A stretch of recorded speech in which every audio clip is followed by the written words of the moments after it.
What's going on, everyone? My name's Obi and welcome back to the Courtside Financial Podcast, a podcast where we talk about business and technology.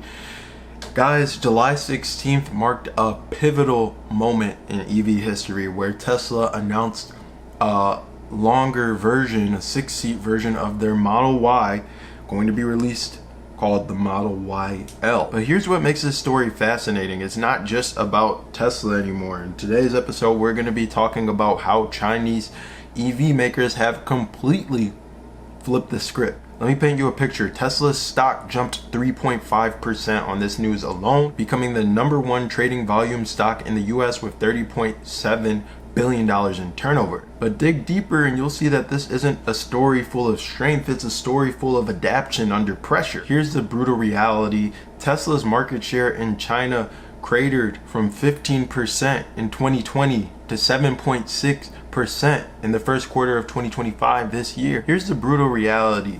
Tesla's market share in China cratered from 15% in 2020 to 7.6% in the first half of 2025 this year. That's more than a 50% decline in market dominance. The Model Y, which has been Tesla's cash cow for years, sold 171,491 units in the past 6 months.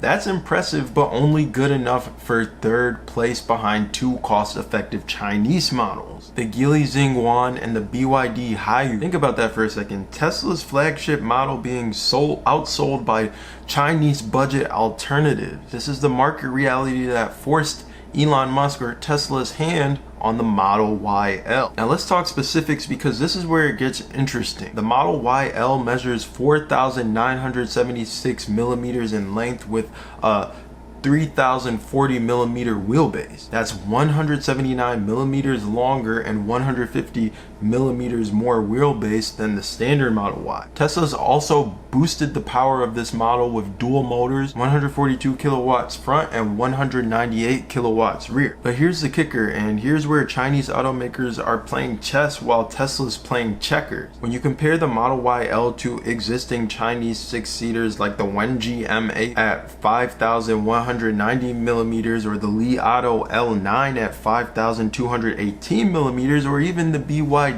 N9 at 5,258 millimeters, Tesla's large SUV suddenly looks modest. What happened next was absolutely brilliant from a strategic standpoint. Within hours of Tesla's announcement, we saw coordinated responses from Chinese EV leaders that were clearly textbook on competitive positioning. William Li from NIO didn't attack, he embraced. He said, let's power up together, while simultaneously promoting NIO sub-brand Onvo's L90 SUV. That's confidence. That's a CEO who knows his product can compete head to head. Li Zhang from Li Auto, he was even more surgical. He called the Model Y a 6-seat pure electric SUV worthy of respect. Classic respectful competitor language, then immediately carved out market segments. He positioned it for the 200,000 to 300,000 yuan range while steering 5-seat buyers to Li Auto's upcoming i6. Here's what most analysts are missing. The timing of this launch isn't about Tesla's strength, it's about Tesla's desire to stay competitive in a rapidly evolving or changing market. Tesla's earlier 2024 moves fell flat. The updated Model Y, which launched in January, it didn't move the needle, and that's due to minimal changes in production constraints. Their full self-driving rollout, that's been a regulatory nightmare, getting stopped multiple times by Chinese authorities. Internal reports suggest that Tesla's China team has been pleading with US-based headquarters about not keeping pace with Chinese market demand. Now here's the reality, and here's where it gets interesting from an operational standpoint.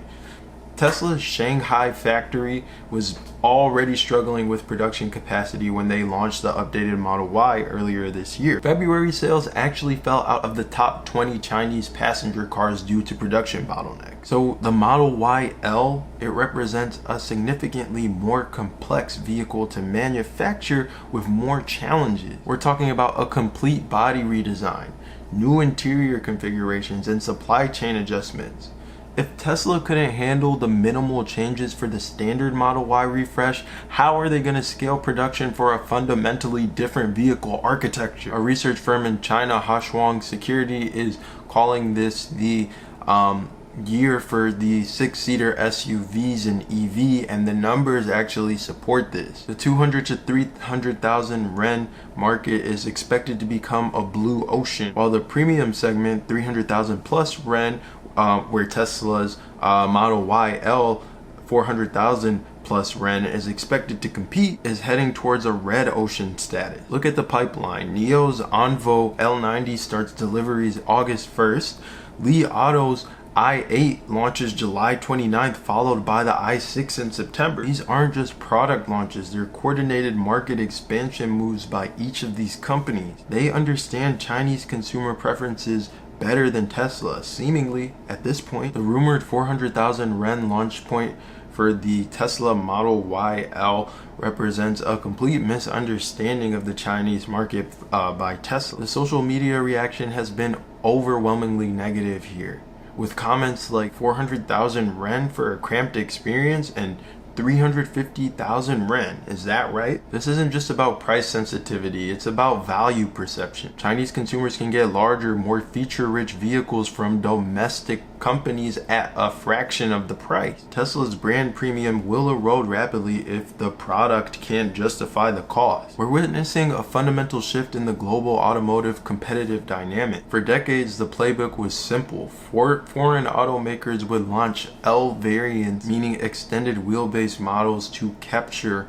the Chinese consumer preferences. Audi, BMW, Mercedes, Japanese, Korean, and French brands all followed this formula. Tesla's Model YL represents the last gap of this strategy. Chinese automakers aren't just copying Western designs anymore. They're innovating faster and they're understanding the market better. And more importantly, executing with a precision that puts traditional automakers to shame. For those tracking NIO and the broader Chinese EV space, Tesla's announcement is actually a bullish validation. When the global EV leader, Tesla, feels compelled to chase what Chinese EV makers are doing, it confirms what we've been seeing in the data.